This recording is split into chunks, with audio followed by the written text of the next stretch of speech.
Hey guys, Kaiju here. Today I thought we would do a more standard review, which is not of the figure that I teased last episode, and not one of the Mechagodzillas that I've been saying I'll review, but I do promise those are all coming. However, this is actually over a figure I've had for a while, but I haven't really shown off too much besides one particular video.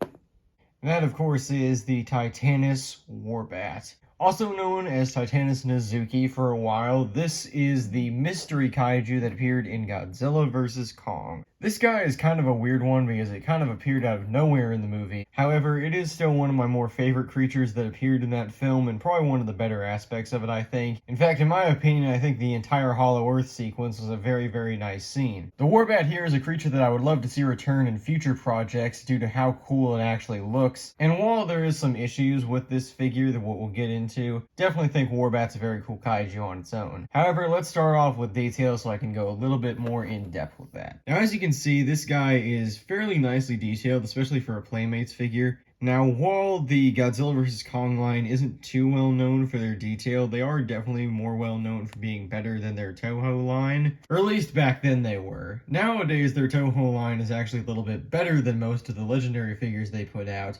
However, I definitely still do think these guys were some of the best figures that came out for that entire section. Now, Warbat here does look pretty good overall. I do think that his wings look very, very nice. The entire body overall looks very, very good. The only thing that I can see from the front here that I think could be better, these wings right over here are not painted at all. They should have been painted like these ones up here, and these fins down here, they're not at all painted whatsoever. In fact, there is no paint down here at all. So yeah, that's a little bit frustrating. If we open up his mouth, you can see that there is a little bit of paint in there, but not much. The teeth are painted though, and so are the eyes, which look pretty good if we can get that to focus in. There we go. These wings up here are as well painted, and there is actually a small section of detail on here that I kind of have to reveal an action feature with. This little piece of bacon, as I like to call it, is the battle damage, which is kind of piss poor, and it's very, very difficult to get out. It is very, very thin, very easy to lose, and truth be told, it's very hard to tell that it's even off. This is the battle damage, quote unquote, and it looks okay. It is not painted at all. It's just like a red plastic that they put in. However, you know what? I'll take it over nothing. This piece right here, it is not painted on the back.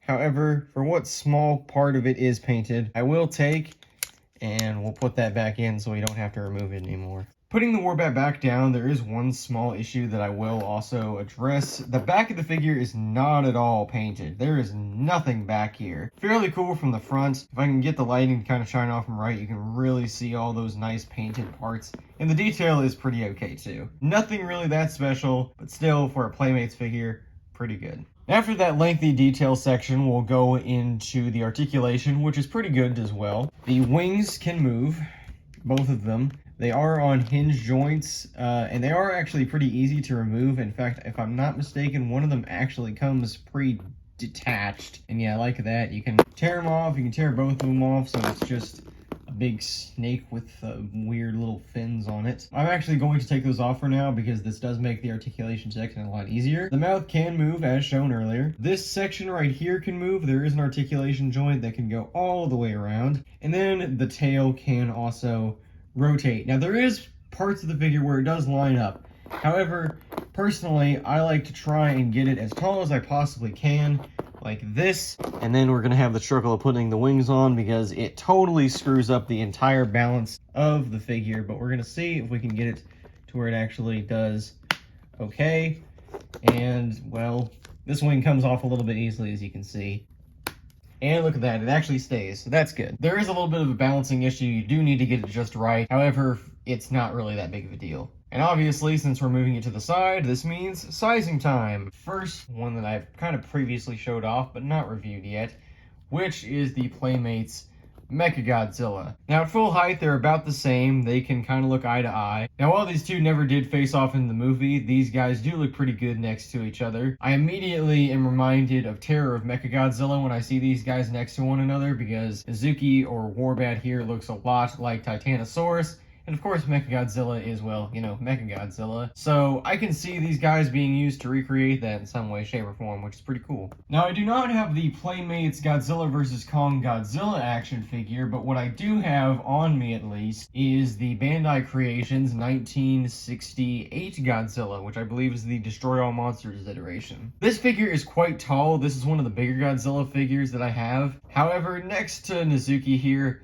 does look pretty cool. I can see these guys facing up in some way, shape, or form. It would be a very interesting fight, to say the least. However, very, very cool nonetheless. And since the figures that I pulled out are either very, very rare or not really in the 6-inch lineup, let me pull out a figure that kind of aligns with that perfectly, which is also one that I showed off in the last review, which is Ultraman, if we can get him to stand, Cosmos. And yeah, these guys also look pretty cool next to each other. I have no idea why an Ultraman would be fighting Warbat of all kaiju. However, still not a bad matchup. And again, just to give you a good references to the size of this figure. And that's it for Warbat's review. This review was more or less just to kind of mark something off the ever-growing checklist of figures that I have that I really need to get reviews of done. This is one that I did show off in a video of the Spino Constrictor back in the InGen Dinosaur Profiles. However, of course, it is a Warbat, so I might as well give it a Warbat review. I don't know what I'm going to do next. It's probably going to be one of the Mechagodzillas or, of course, the big old Featherhead that I've kind of teased. However, again, I hope you guys did enjoy Warbat's little review here, and I'll see you in the next one.